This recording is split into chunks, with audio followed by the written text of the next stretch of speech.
오늘 하나님께서 우리에게 주시는 말씀은 구약성경 민수기 10장 1절부터 10절까지 말씀입니다. 민수기 10장 1절부터 10절까지 말씀입니다.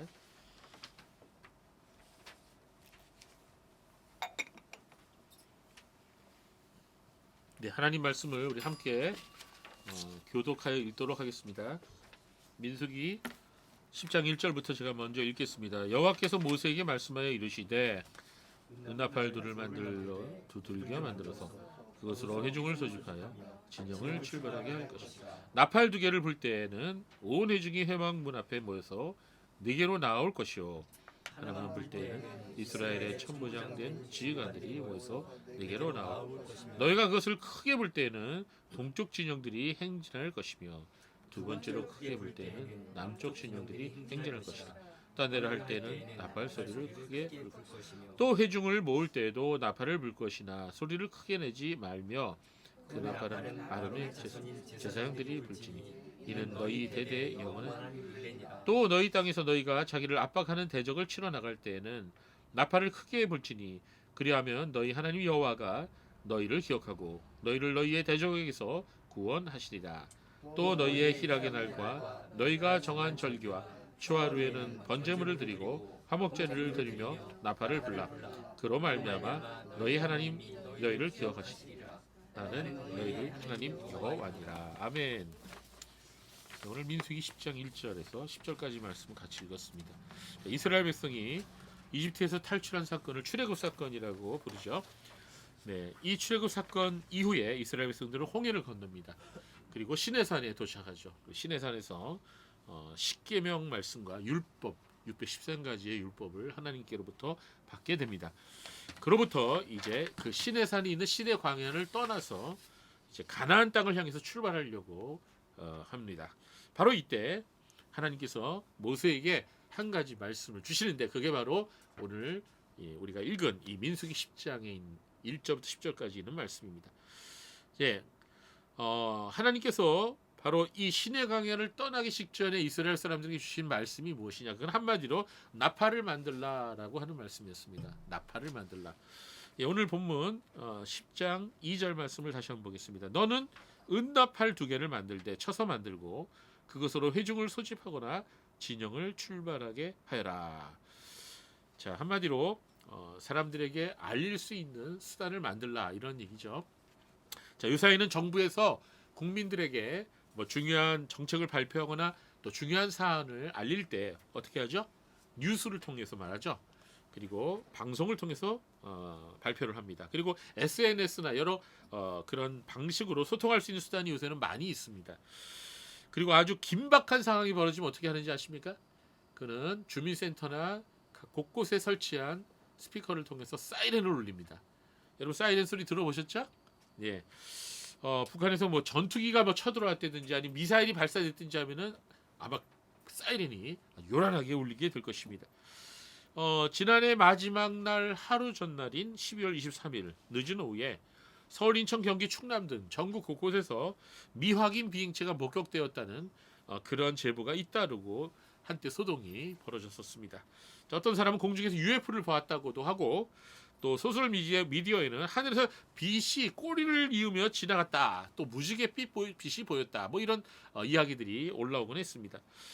어떤 제 친구는요 지방에 사는데 저한테 카톡으로 오로라를 목격했다 하면서 오로라 사진을 보냈어요.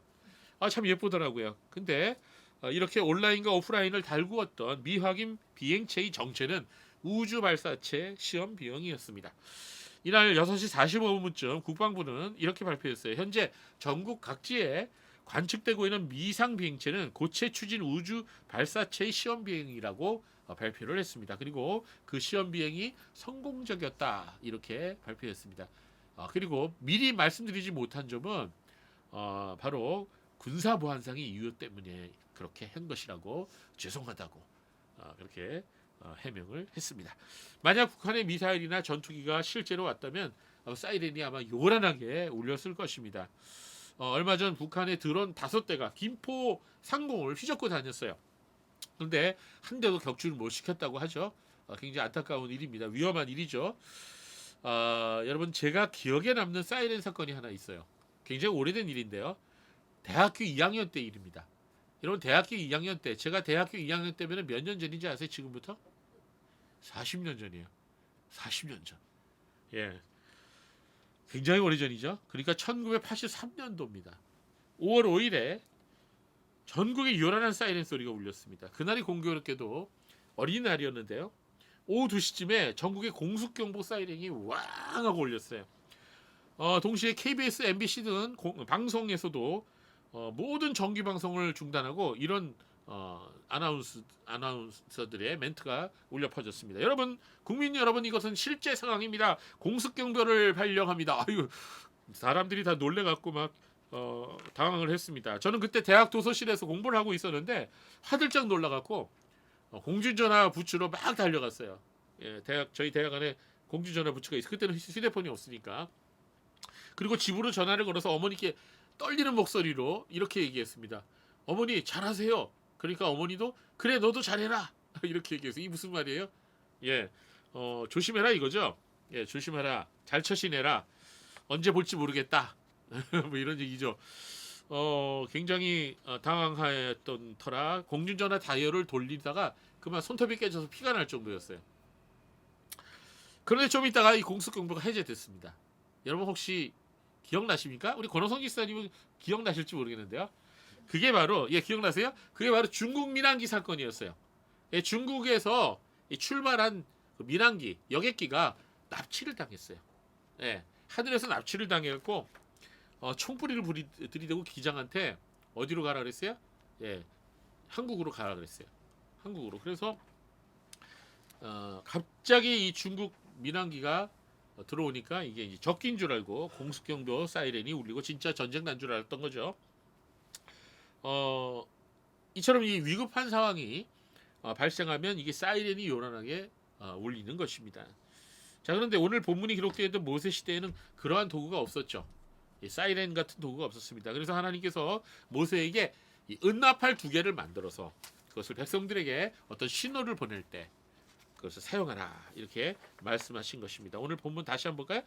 1절 2절 여호와께서 모세에게 말씀하여 이르시되 은나팔 둘을 만들되 두들겨 만들어서 그것으로 회중을 소집하여 진영을 출발하게 할 것이다. 자, 이스라엘 백성들은 40년 동안 광야를 여기저기 돌아다녔죠.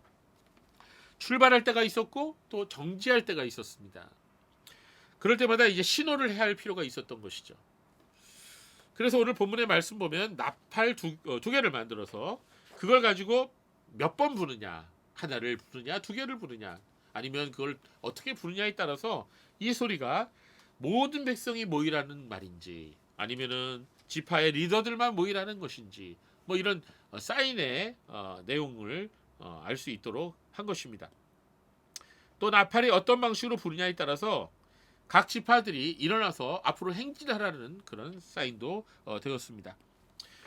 성경을 읽어보면 이스라엘 민족은 광야에서 이 중앙의 성전, 그러니까 성막이죠, 성막, 성소를 중심으로 동서 그 성막의 동서남북에 세 지파씩 자리를 잡고 있었습니다. 그건 행진할 때도 마찬가지고 그리고 정지할 때도 마찬가지입니다.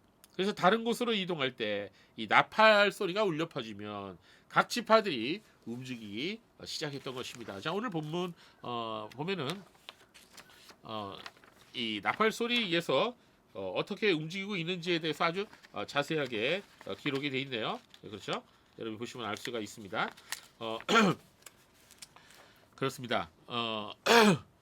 이스라엘이 이렇게 하나님께서 말씀하실 때 이 성막 주위에 있었던 지파들이 움직였던 것입니다. 네. 그리고 하나님께서는 가나안에 정착한 후에도 이 2가지 경우에 나팔을 크게 불라고 말씀하십니다. 하나는 적들과의 전쟁에 나가서 적들을 향해 진격할 때 크게 불라고 말씀하셨고요.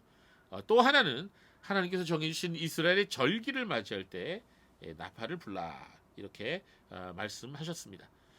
자, 이처럼 오늘 본문에 나오는 이 은나팔과 그 나팔 소리는 자, 이스라엘 민족의 삶에 있어서 아주 중요한 그런 역할을 했던 것입니다. 여러분 이게 은나팔이니까 오늘날로 말하면 관악기에 해당되죠? 예. 여러분 오케스트라를 보면 관악기가 있습니다. 입으로 숨을 불면서 소리를 내는 악기를 관악기라고 하죠. 그런데 이 관악기에는 그 악기를 만든 재료에 따라 금관악기가 있고 목관악기가 있습니다. 금속으로 만든 관악기를 금관악기라 하고 또 나무로 만든 관악기를 목관악기라고 말합니다. 그러나 재질에 금속이 들어있다 해서 다 금관악기는 아닙니다. 여러분 금관악기의 종류를 아십니까? 트럼펫, 트럼본, 튜바, 호른 이런 것들이 금관악기예요. 오늘 본문에 나온 나팔도 금관악기입니다. 그런데 여러분 혹시 플루트, 오보에, 클라리넷, 바순, 색소폰 이것도 금관악기라고 생각하십니까? 이건 목관악기예요. 혹시 이것이 금관악기라고 생각했던 분은 오늘 생각을 고쳐 먹으시면 됩니다. 예, 금관악기는 입술 심동으로 소리를 내고요. 우리나라에 유일한 금관악기가 있는데 그건 나발이라고 하는 것입니다. 예, 이렇게 길다래 갖고 부는 거죠. 자, 과거 서양에서도 왕이 행차하거나 어떤 중요한 행사를 할 때 또 군대가 진격할 때 나팔을 불었죠. 오늘 본문에 나오는 그 은나팔이 그런 모든 악기들의 조상격이다. 이렇게 말할 수가 있습니다. 자, 오늘 본문에 나오는 나팔 소리는 아주 중요한 영적인 의미가 있습니다. 오늘은 우리가 그 영적인 의미를 한번 같이 생각해 보려고 합니다. 예, 무엇보다 오늘 본문에 나오는 이 나팔과 나팔 소리는요, 하나님의 뜻을 전달하는 기능을 가지고 있습니다. 즉 나팔을 불 때 하나님 백성들은 귀를 기울여 들어야 하는 것입니다. 이 나팔 소리가 무엇을 의미하는 건지, 무슨 말씀을 의미하는 건지를 깨달아야 되는 것입니다. 그래야 하나님 말씀에 우리가 순종할 수 있는 것입니다. 자, 우리가 살아가고 있는 세상은 마치 이스라엘 사람들이 행진했었던 그 광야 생활과도 같습니다. 이 광야 생활은 험하죠. 불편합니다. 많은 문제들이 있습니다. 이런저런 어려움들이 가는 곳마다 맞부딪히게 됩니다.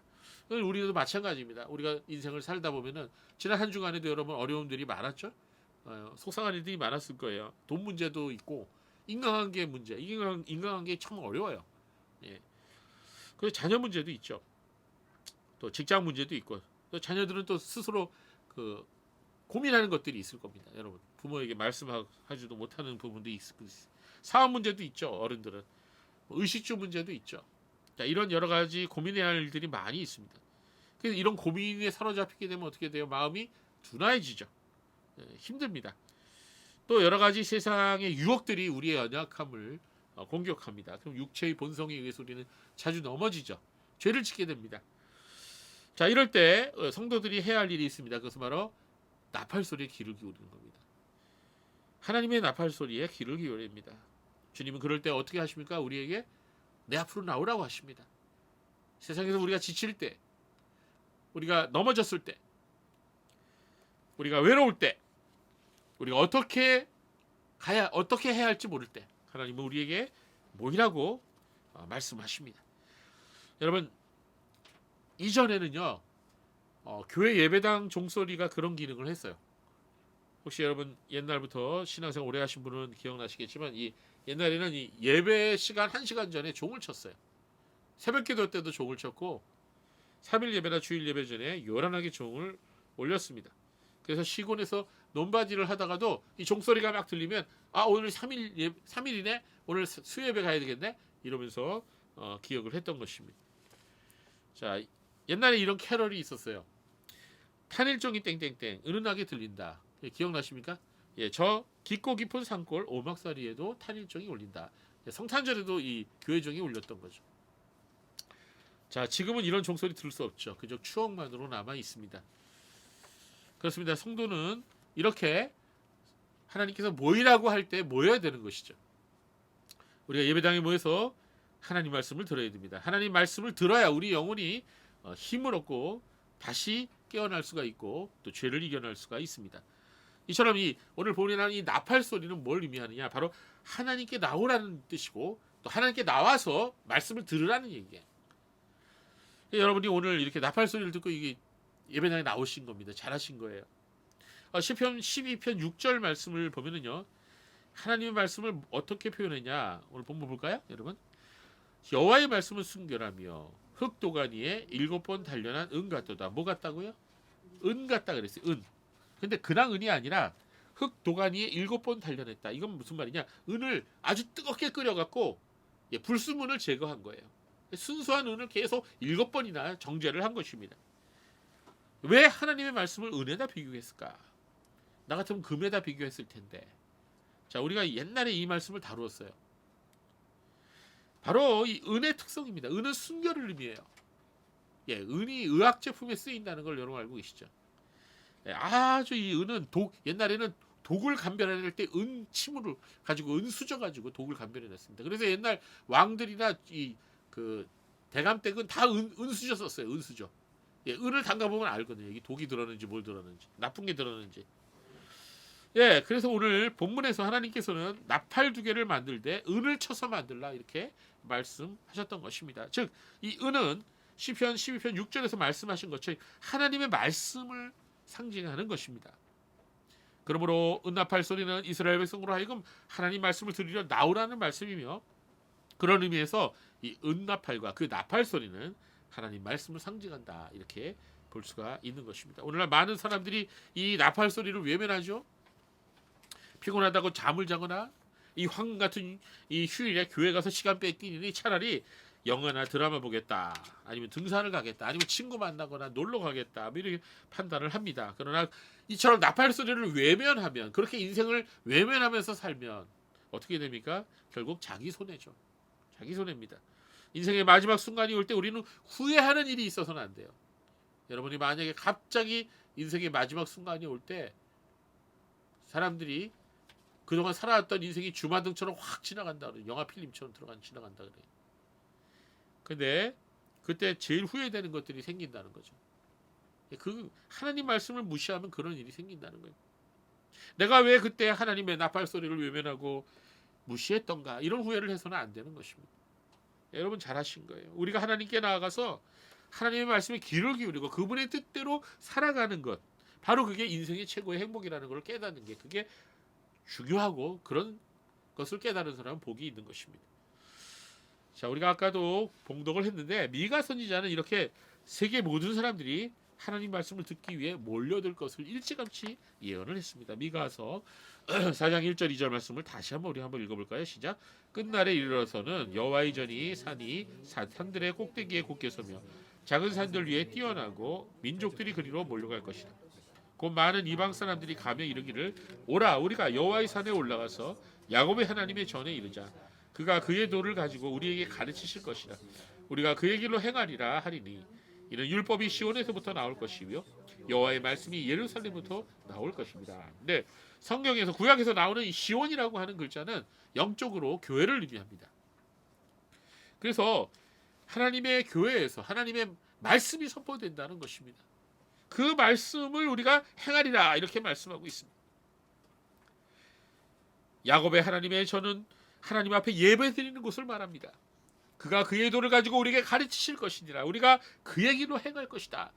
이전에는 유대인들만 그랬는데 마지막 날에는 수많은 이방 사람들이 그렇게 할 것이다. 이렇게 예언했는데 이 말씀이 그대로 지금 실현되었죠. 그렇습니다. 여러분, 사람은요 하나님의 말씀을 들어야 인생을 바르게 살아갈 수가 있어요. 하나님 말씀만이 우리가 어떻게 살아가야 하는지를 알려주시는 것입니다. 그렇기 때문에 우리는 매주일 하나님 앞으로 나와 말씀을 들어야 됩니다. 또 가능하다면 주중에도 수요 예배도 참여하면 좋습니다. 왜냐하면 그것이 우리에게 유익하기 때문입니다. 여러분, 하나님 말씀은요 될 수 있는 대로 자주 듣는 게 좋아요. 우리가 너무나 쉽게 잊어버리기 때문에 말씀은 좀 자주 들어야 됩니다. 그래서 여러분이 주중에도요 날마다 말씀을 꼭 묵상하는 것이 중요한 것입니다. 아니, 저희 집사람은 요새 아침에 일어나자마자 예전에 안 하던 짓을 하더라고요. 그게 뭐냐면 말씀을 쓰는 거예요. 시편 말씀을 쓰는데 어떤 날은 굉장히 지금 시간이 바쁜데 시편 119편 걸려보세요. 그거 언제 다 써? 여러분, 꼭 말씀을 쓰지 않아도 괜찮습니다. 뭐 써도 괜찮지만 중요한 거는 우리가 매일 시간을 정해놓고 그 말씀을 묵상하는 거예요. 굉장히 중요한 것입니다. 그게 모든 우리 훌륭한 그리스도인들은 다 그러한 시간을 가졌습니다. 디모데후서 3장 16절과 17절을 우리 한번 볼까요? 우리 같이 읽어보겠습니다. 시작. 모든 성경은 하나님의 감동으로 된 것으로 교훈과 책망과 바르게 함과 의로 교육하기에 유익하니, 이는 하나님의 사람으로 온전하게 하며 모든 선한 일을 행할 능력을 갖추게 하려 함이니라. 네. 여러분 말씀에 귀를 기울이는 삶을 살아가는 성도에게 있어서 하나님께서는 네 가지의 도움을 주신다고 오늘 이 디모데후서의 말씀에 말씀하고 있습니다. 어떤 도움을 주시냐? 첫 번째는 하나님의 말씀 우리에게 교훈을 주세요. 교훈. 자, 하나님의 뜻이 무엇인지를 우리에게 알게 해주십니다. 그러니까 말씀을 우리가 읽으면 우리가 하나님의 뜻을 이해할 수가 있는 거예요. 두 번째로 말씀은 어떤 도움을 주냐면 우리를 책망하실 때도 있어요. 그렇습니다. 우리가 말씀을 읽다 보면요, 이전에 전혀 느끼지 못했던 우리의 죄들이 드러납니다. 깨닫게 돼요. 아, 내가 뭘 잘못했구나. 아, 내가 무엇이 잘못됐구나라는 것을 말씀을 읽다가 깨닫게 됩니다. 그래서 우리가 그것을 회개할 수 있습니다. 말씀은 우리를 순결하게 하는 죄로부터 우리를 떨어뜨려 놓는 그런 역할을 하는 것입니다. 세 번째로 말씀이 우리에게 주는 유익은 세 번째로 우리를 바르게 한다는 것입니다. 죄를 깨닫게만 해주는 게 아니라 우리를 바른 길로 돌아오게 해준다는 것입니다. 말씀 우리로 하여금 죄를 회개하도록 하고 실수를 바로잡을 수 있도록 하는 것입니다. 우리의 몸과 마음을 바른 길로 돌아오게 하고 회복시켜 주는 거예요. 그리고 마지막으로 말씀이 우리에게 주는 유익은 의로 교육한다는 것입니다. 하나님의 말씀은 우리로 하여금 무엇이 바른 길인 것을 깨닫게 하시고 그 올바른 삶의 인생 목표로 나아가도록 우리를 인도하시며 또 훈련하신다는 것입니다. 이처럼 교훈과 책망과 바르게 함과 의로 교육한다. 이 네 가지가 매일 나의 삶 속에 일어나게 해주는 것. 그게 바로 말씀을 매일 묵상하는 거예요. 우리가 매일 말씀을 묵상하면 이 네 가지 작용이 매일 일어나는 거죠. 그러니까 여러분 매일 말씀을 조금이라도 읽어야 되는 거예요. 꼭 말씀을 읽고 말씀과 같이 시간을 보내시기 바라요. 오늘 본문 8절 말씀을 다시 보십시오. 그 말씀에 보면 하나님께서 그 나팔을 불 때 아론의 자손인 제사장들이 불라고 하셨어요. 그 나팔은 아론의 자손인 제사장들이 불지니 이는 너희 대대의 영원한 율례니라. 하나님께서는 오늘날에도 말씀을 맡아서 그 말씀을 사람들에게 전하는 사명을 특별한 사람들, 특별하다는 것보다도 말씀의 사역자들이죠. 예, 구별된 사람들이죠. 말씀의 사역자들에게 맡겨주셨습니다. 그러므로 말씀을 전하는 사역자들은 어떻게 해야 됩니까? 두렵고 떨리는 마음으로 하나님의 말씀을 전해야 돼요. 예, 옛날 같으면 이 제사장들이 하나님의 말씀을 전하기 위해서 나팔을 분 것처럼 오늘날 말씀의 사역자들은 정말 두렵고 떨리는 마음으로 겸손한 마음으로 말씀의 나팔을 불어야 되는 겁니다. 자기 소리를 내서는 안 돼요. 자기 얘기해서는 안 돼요. 오직 하나님이 주신 말씀만 전해야 되는 것입니다. 자, 바로 이것이 오늘 나팔의 의미입니다. 말씀을 들으러 나오라는 거예요. 이 나팔 소리의 의미는요. 두 번째 이 나팔 소리의 의미는요. 이 본문에 나오는 이 은나팔과 이 나팔 소리가 말하는 의미는요. 하나님의 인도하심을 받는 삶을 살라는 뜻입니다. 본문 5절과 6절에는 이스라엘 백성들이 광야에서 행진할 때 이 나팔 소리에 따라서 진행할 것을 말씀하셨어요. 5절 6절 다시 한번 볼까요? 너희가 그것을 크게 불 때에는 동쪽 진영들이 행진할 것이며 두 번째로 크게 불 때에는 남쪽 진영들이 행진할 것이라. 또 한 대를 할 때는 나팔 소리를 크게 불 것이며. 네, 여기 뭐라 그랬어요? 제사장들이 나팔을 크게 울려 불면은 그리고 예리하고 급하게 경보조로 분다는 말입니다. 그렇게 하면 어떻게 해요? 성막의 동편에 위치한 세 지파, 즉 유다 지파, 이사갈 지파, 스불론 지파가 일어나서 앞으로 행진하라는 거예요. 자, 두 번째로 크게 불 때는 이번에는 성막 남쪽에 위치한 세 지파, 즉 루벤 지파, 시므온 지파, 갓 지파가 진행하라는 거예요. 오늘 본문에는 더 이상 말하고 있지는 않지만 세 번째로 울려불면 서편의 에브라임 지파, 므낫세 지파, 베냐민 지파가 진행했을 것입니다. 그리고 마지막 4차로 불면 북쪽에 있는 단 지파, 아셀 지파, 납달리 지파가 진행하였을 것입니다. 여러분 만약에 오늘날처럼 이 드론이 있다면 이스라엘 민족 200만 민족이 성막을 중심으로 레인들을 중심에 두고 앞을 향해서 쫙 200만 명이 움직이는 것을 하늘에서 찍을 수 있었을 것입니다. 굉장한 광경이었을 거예요. 이처럼 광야에서 이스라엘 백성들은 나팔 소리를 통해서 하나님 인도하심을 받았던 것입니다.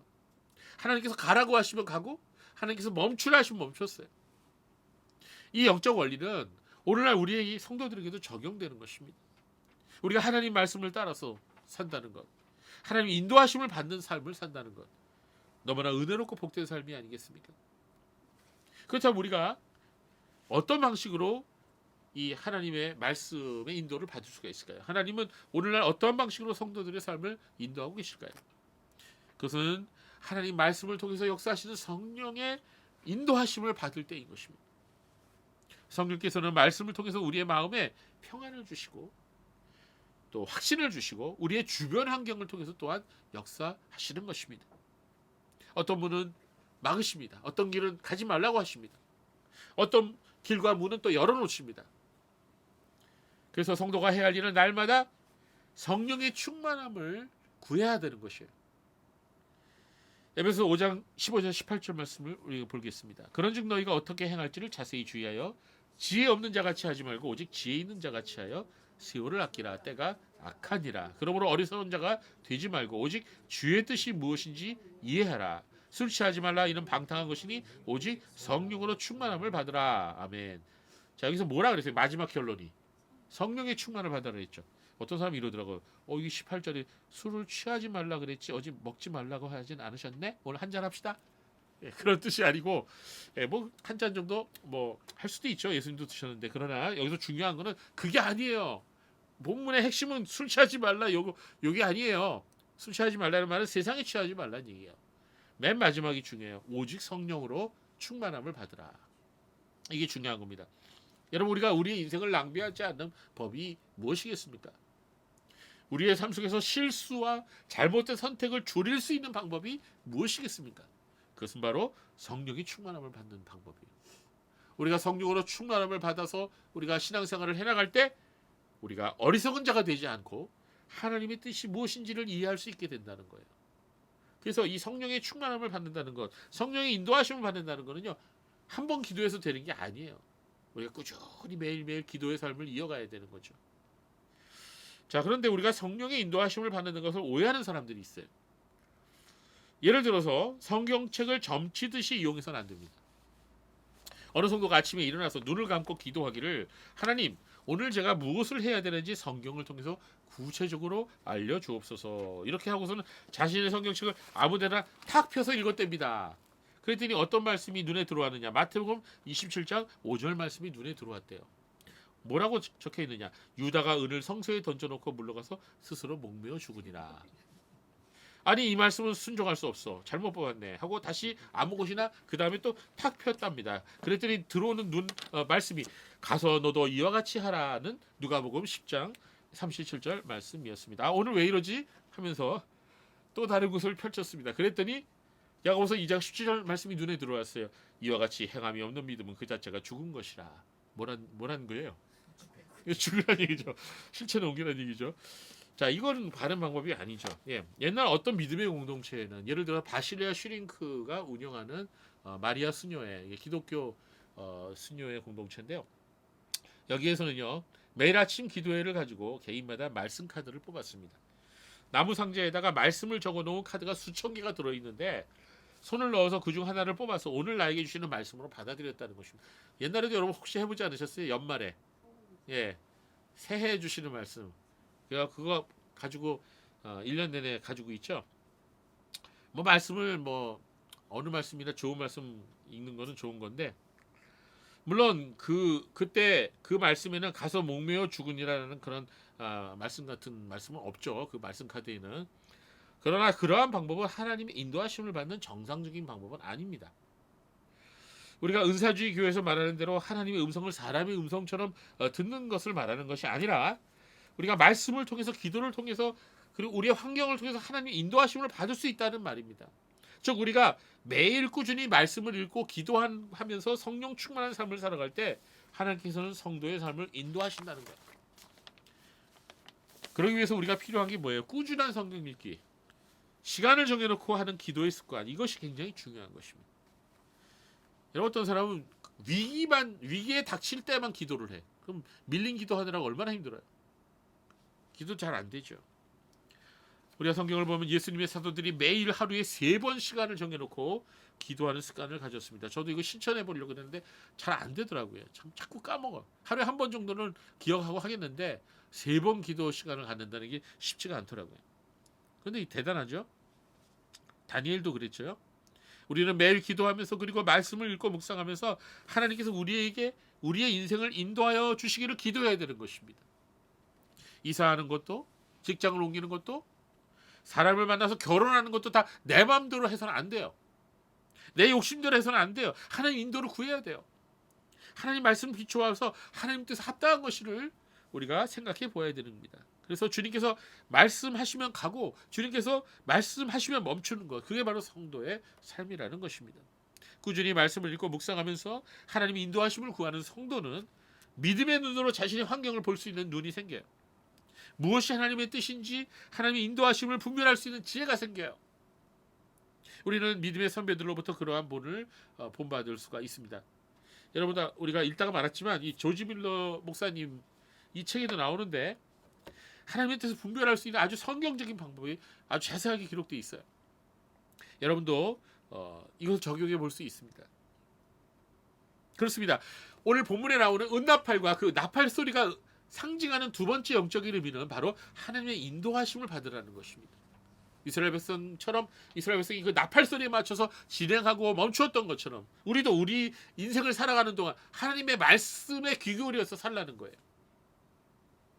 세 번째로 오늘 본문에는 이스라엘 백성들이 귀 기울여야 할 또 다른 상황을 말씀해주고 있습니다. 그것은 민수기 10장 9절 말씀에 있습니다. 너희는 너희 땅에서 너희가 자기를 압박하는 대적을 치러 나갈 때 나팔을 크게 불지니 그리하면 너희 하나님 여호와가 너희를 기억하고 너희를 너희 대적에서 구원하시리라. 본문에서 너희 땅에서라는 표현이 나오는데요. 그것은 바로 가나안 땅을 말하는 것입니다. 장차 이스라엘 백성들이 가나안 땅을 점령하러 들어가서 그리고 그 땅에 사는 동안에 이 대적들이 쳐들어올 때나 어떤 대적을 치러 가야 할 때가 있습니다. 즉 전쟁의 때가 있습니다. 즉 이 9절 말씀은 이스라엘 백성들이 적국과 대항하여 전쟁을 벌일 때 그때를 말하고 있는 것입니다. 그리고 바로 적을 치러 나갈 때 나팔을 크게 불라고 말씀하고 있습니다. 그 나팔 소리와 함께 하나님께서 이스라엘 백성들과 함께 하시리라고 약속하고 계시는 것입니다. 오늘날 이 말씀은 그리스도인들에게 어떤 의미가 있을까요? 그것은 바로 그리스도인들에게 세상을 향하여 울려 퍼지는 나팔 소리가 있다고 말씀하고 있는 것입니다. 그것은 두 가지 영적인 의미가 있는데 첫 번째는 영적 전쟁의 의미가 있습니다. 즉 영적 전쟁이 벌어질 때 나팔 소리에 귀를 기울이라는 것입니다. 여러분, 우리 성도가 예배당을 떠나서요 세상을 향해서 나아가는 그 순간부터 영적 전쟁이라고 말할 수가 있어요. 그것이 가정이든지 학교든지 회사든지 그 어느 곳이든지 성도는 영적 전쟁의 상황에 처한다고 말할 수가 있는 것입니다. 이 가정도 사실은요 좋을 때도 있지만 진짜 살벌할 때도 있죠. 어려울 때가 있어요. 가정에서도 회사에서도 그렇죠. 여러분, 이 세상과 마귀는요 성도를 미워하고 기회만 있으면 성도를 공격하려고 하는 것입니다. 그래서 내가 아무런 잘못을 하지 않아도 성도를 미워하고 공격합니다. 그러니 성도가 조그만 실수를 하면 그거를 빌미로 얼마나 공격을 하는지 몰라요. 사단이, 세상 사람들이.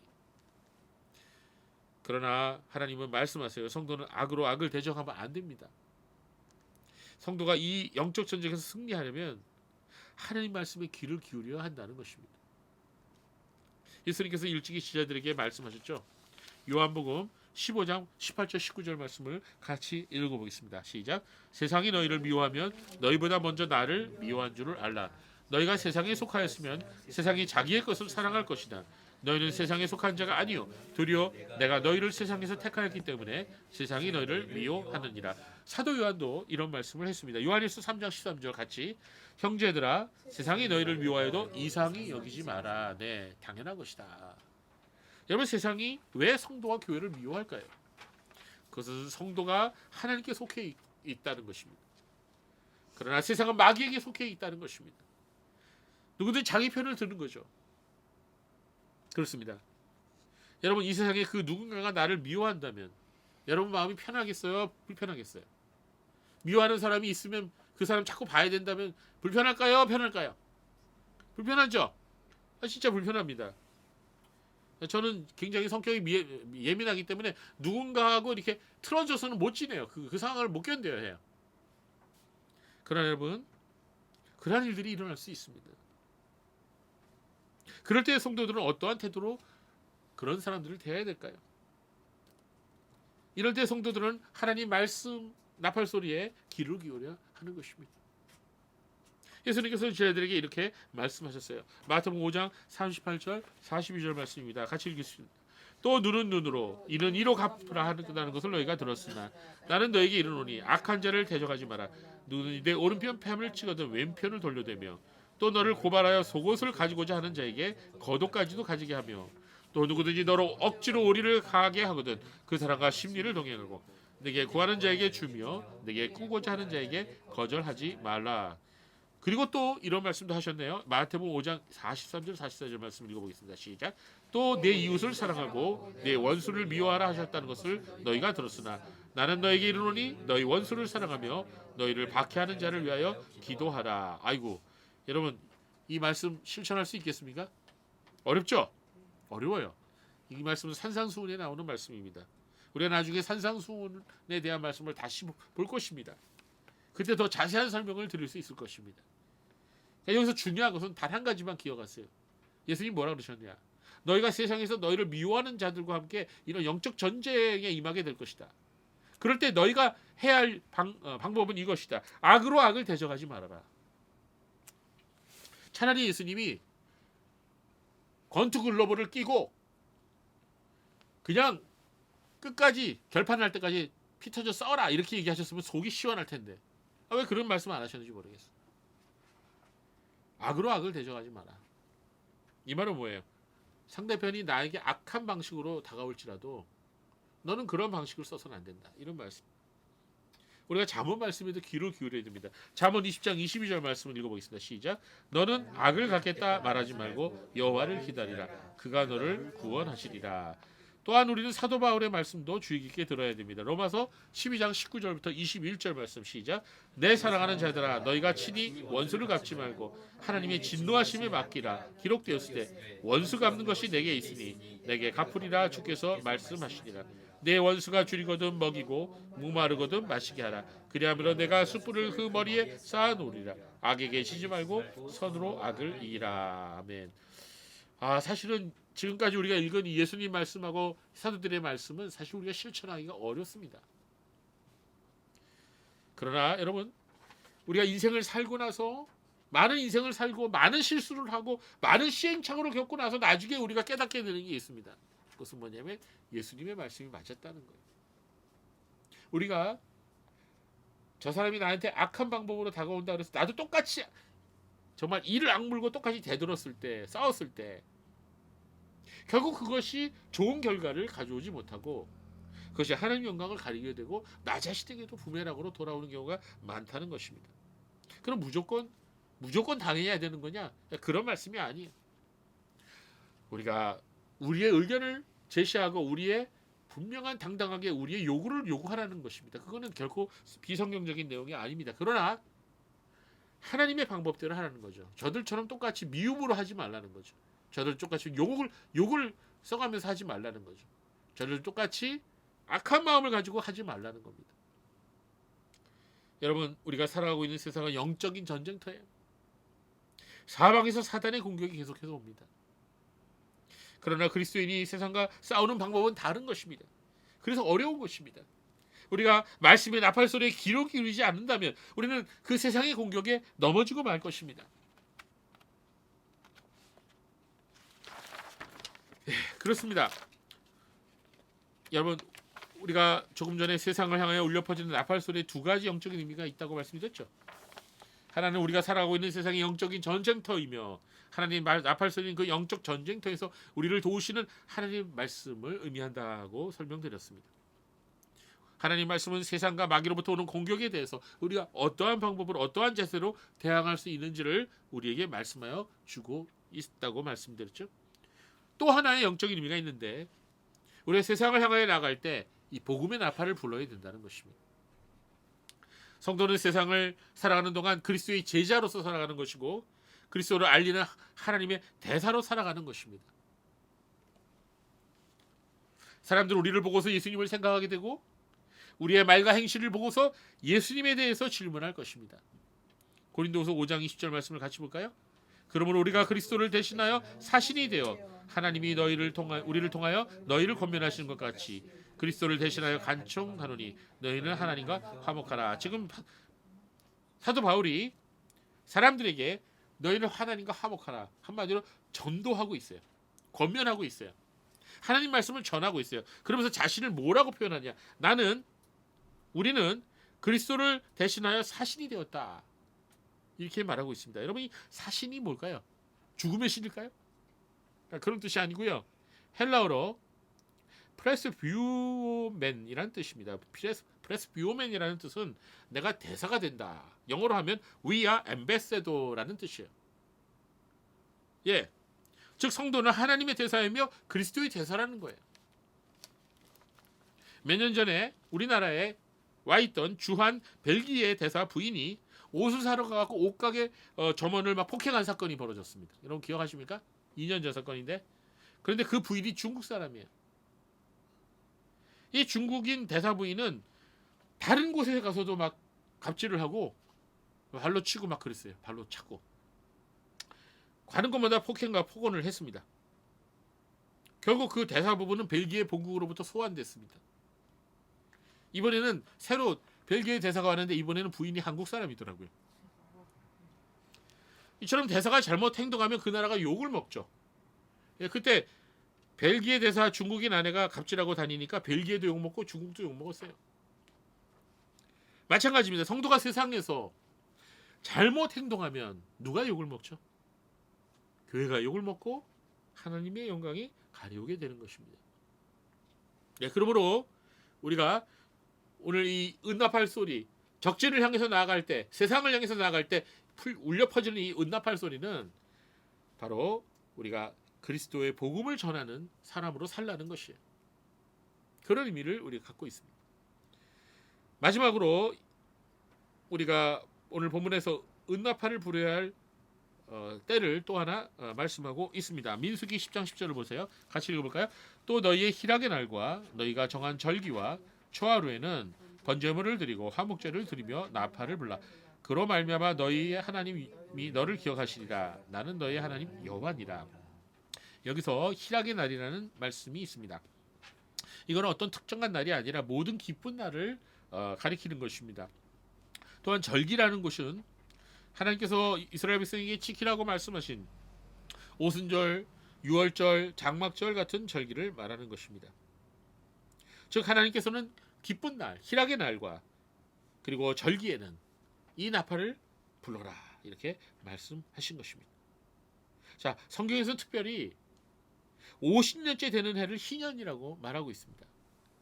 전에도 말씀드렸죠? 그리고 그 날이 되면은 뿔나팔을 크게 불라고 말씀하고 있습니다. 물론 그때는 은나팔은 아니지만 나팔은 나팔입니다. 이 희년에는 모든 사람들이 빚을 서로 탕감해 줘야 돼요. 그리고 모든 노예를 집으로 돌려보내줘야 돼요. 바로 이 희년과 이 기쁨의 나팔 소리가 영적으로 매우 중요한 의미가 있습니다. 여러분, 우리 성도들에게 있어서 가장 기쁜 날은 언제일까요? 생일날? 결혼식 날? 로또 받은 날? 여러분에게는 어떤 날이 제일 기쁜 날입니까? 우리 성도들에게 있어서 가장 기쁜 날은요, 우리 주님을 만나는 날이에요. 우리 주님이 재림하시는 날이에요. 그 날이야말로 우리 주님을 만나는 날이야말로 모든 성도들의 구원이 완성되는 날이고 모든 세상의 악한 세력으로부터 온전한 자유를 얻게 되는 날인 것입니다. 그러므로 성도들은 이 세상에 살면서 이 마지막 날을 손꼽아 기다려야 하는 것입니다. 그래서 성경에 보면 주 예수여 어서 오시옵소서 이렇게 성도들은 기도했어요. 초대교회 성도들은. 그걸 마라나타, 마라나타 이렇게 얘기했죠. 여러분, 그것을 뭐라 그래요? 성경에서 종말이라 그래요. 종말. 종말에는 두 가지 종류가 있습니다. 첫 번째는 개인적인 종말, 두 번째는 역사적인 종말이죠. 개인적인 종말은 그야 그대로, 그 말 그대로 개인의 인생이 마지막 맞는 날을 의미합니다. 그날에도 역시 우리가 예수님 앞에 나가고 예수님 만나게 됩니다. 그러므로 그리스도인들에게는 죽음이 그렇게 두렵거나 공포스럽거나 저주스럽거나 불행한 날이 절대로 아니에요. 물론 주위에 있는 사람들한테는 슬프죠. 그러나 그 자신에게서는 그리스도인에게서는 거듭난 사람에게는 죽음이라고 하는 날은 가장 기쁜 날입니다. 왜냐하면 그리던 예수님 만나고 그리던 성도들을 만날 수 있기 때문에, 그리고 자신의 구원이 완성되기 때문에, 모든 죄로부터 이제 더 이상 유혹받을 일이 없기 때문이죠. 그러나 역사적인 종말 또한 그렇습니다. 예수님이 재림하시는 그날은 이 세상의 모든 역사가 끝나게 되는 역사적 종말입니다. 예수님께서는 이날에 대해서 말씀하셨어요. 마태복음 24장 29절에 31절 보겠습니다. 그날 환난 후에 즉시 해가 어두워지며 달이 빛을 내지 아니하며 별들이 하늘에서 떨어지며 하늘의 권능들이 흔들리리라. 그때 인자의 징조가 하늘에서 보이겠고 그때 땅의 모든 족속들이 통곡하며 그들이 인자가 구름을 타고 능력과 큰 영광으로 오는 것을 보리라. 그가 큰 나팔 소리와 함께 천사들을 보내리니 그들이 그의 택하신 자들을 하늘 이 끝에서 저 끝까지 사방에서 모으리라. 여러분, 지금 우리가 읽은 이 말씀은요, 실제로 공중에서 실현될 그런 내용들입니다. 여러분, 이거는 어쩌면 우리가 살아있는 세대에 일어날 수도 있지 않을까 하는 생각이 듭니다. 물론 그렇지 않을 수도 있고요. 여러분, 이거는 사도 바울의 편지에도 기록되어 있습니다. 데살로니가전서 4장 16절부터 17절 말씀 읽어보겠습니다. 시작. 주께서 호령과 천사장의 소리와 하나님의 나팔 소리로 친히 하늘로부터 강림하시니 그리스도 안에서 죽은 자들이 먼저 일어나고 그 후에 우리 살아남은 자들도 그들과 함께 구름 속으로 끌어올려 공중에서 주를 영접하게 하시리니 그리하여 우리가 항상 주와 함께 있으리라. 아멘. 여러분, 예수님의 말씀과 사도 바울의 말씀에 공통점이 있죠. 무슨 소리가 들려요? 나팔 소리가 들립니다. 나팔 소리가 들려요. 여러분, 마지막 날 울려 퍼지는 이 나팔 소리를 들으려면 우리가 예수님 잘 믿고 깨어 있어야 됩니다. 성도 여러분, 우리 모두 이 나팔 소리를 들어야 됩니다. 우리가 예수님께서 재림하실 때까지 살아있다면 우리는 이 나팔 소리를 듣게 될 것입니다. 우리가 이미 죽어서 우리의 육체는 이미 흙이 되어버리고 우리의 영혼은 주님과 함께 낙원에 있게 되더라도 이 마지막 나팔 소리가 울려 퍼질 때 우리의 몸이 부활의 몸을 입게 되고 주님과 함께 다시 같이 하게 될 것입니다. 여러분, 혹시 여러분의 죽음을 위해서 기도해 보셨어요? 기도해 보셨어요? 혹시 죽음을 위해서? 저는 죽음을 위해서 기도를 매일 합니다. 하나님, 내가 죽을 때 이렇게 나를 은혜를 베풀어 주세요. 이렇게 기도합니다.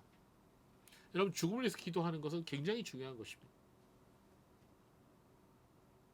여러분, 우리가 죽음을 위해서 기도할 때 우리가 죽을 때까지 우리의 남은 시간을 어떻게 살아야 될지를 우리가 생각하게 됩니다. 우리 모두 인생의 마지막 나팔 소리를 듣도록 기도합시다. 우리 모두 인생의 마지막 나팔 소리를 듣는 복된 성도가 되시기를 바랍니다. 오늘 우리가 민수기 10장에 나오는 나팔 소리에 대한 영적인 의미를 함께 생각해 보았습니다. 이 나팔 소리는 바로 성도에게 전해지는 하나님 말씀을 의미합니다. 우리는 언제든지 이 말씀에 귀를 기울이시고 말씀에 따라 살아가고 말씀에 순종하며 승리하는 성도가 되어야 되겠습니다. 그러므로 여러분, 하나님의 나팔 소리를 귀 기울여 듣는 복된 성도가 되시기 바랍니다. 기도하겠습니다.